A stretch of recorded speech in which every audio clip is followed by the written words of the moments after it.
La crise sécuritaire a un effet dévastateur sur les aires protégées de l'Afrique de l'Ouest.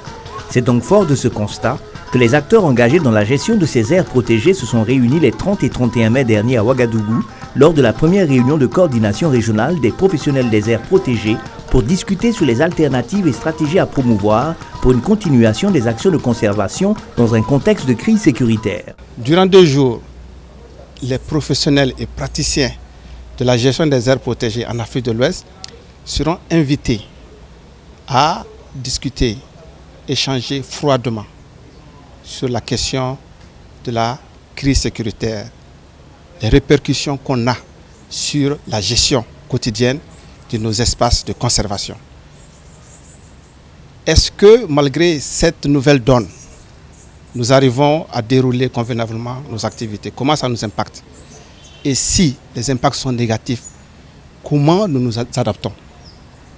C'est là que les acteurs sont attendus à formuler des recommandations qui vont être réalistes, raisonnables et que nous allons proposer aux décideurs.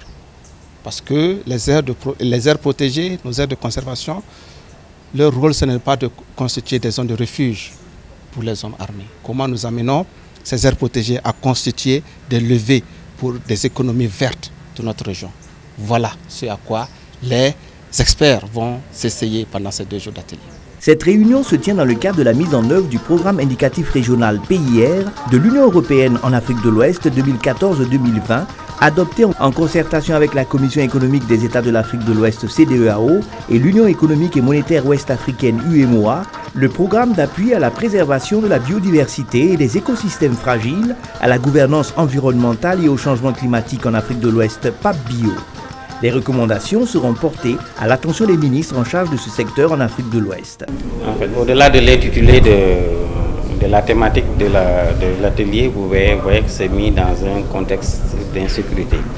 Puisqu'il se trouve que on a mis en place le réseau, mais la première réunion a été consacrée aux défis dans le cadre d'une crise sécuritaire pour la bonne et simple raison qu'il y a beaucoup de nos aires protégées qui sont confrontées à des problèmes d'insécurité liés à la situation d'insécurité qu'on connaît au niveau de la région.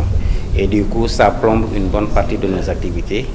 Et pour illustrer cela, si vous prenez le cas du complexe WAP, donc composé de W régional Arli et Pendjari, du côté Burkina, pour les aires protégées d'Arli et W du Burkina, pratiquement les activités ont cessé, puisque la situation d'insécurité est telle que les agents étaient obligés de déserter, sinon ils allaient être tués par les agents, par les djihadistes, pour ne pas dire les terroristes de manière générale.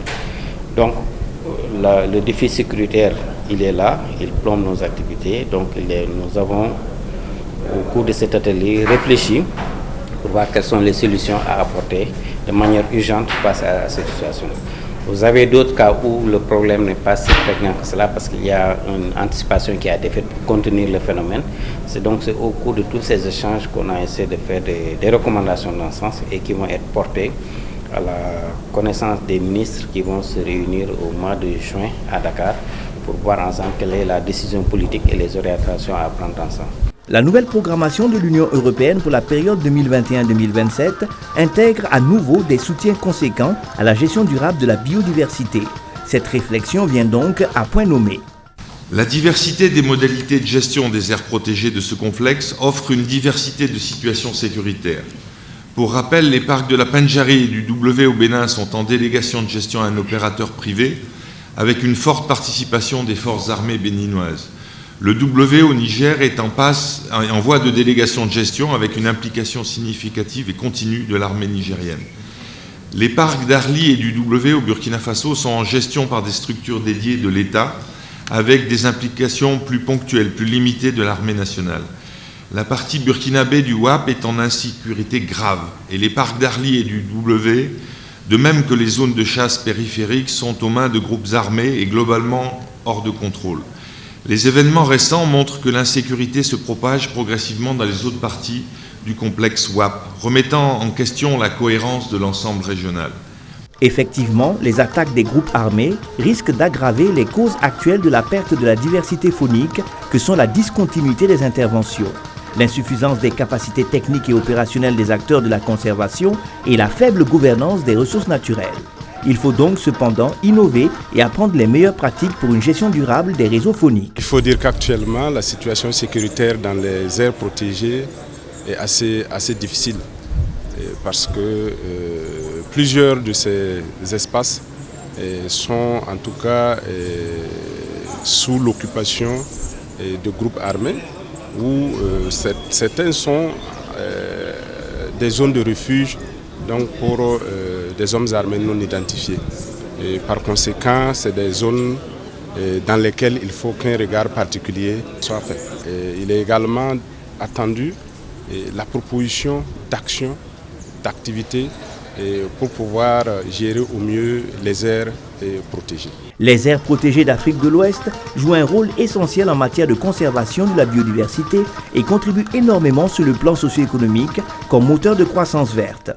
Que la majeure partie de nos aires protégées vivent avec des populations qui sont tributaires de nos ressources naturelles.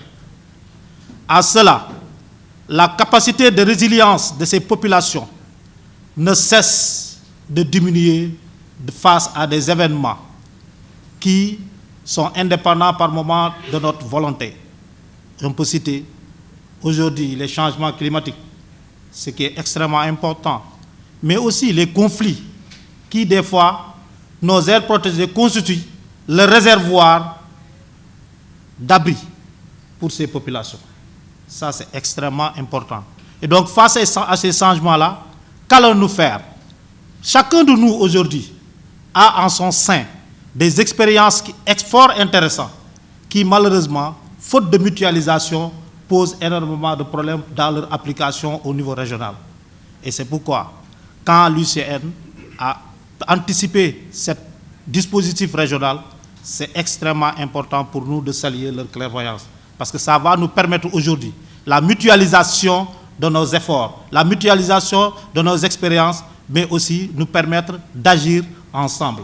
Parce qu'aujourd'hui, la conservation ne peut pas aller avec juste en singleton. Il faut agir ensemble pour pouvoir mieux réussir aujourd'hui la conservation. On rappelle, la composante 2 du PAP Bio, intitulée Gouvernance régionale et sécurité, est mise en œuvre par l'Union internationale pour la conservation de la nature à travers son programme régional pour l'Afrique centrale et occidentale, UICN-PACO. Elle vise à insuffler d'une dynamique régionale pour la gestion efficace des aires protégées et des risques climatiques. Une thématique qui va réunir à nouveau les ministres en charge de l'environnement prévue par l'UEMOA le 17 juin 2022 à Dakar, au Sénégal.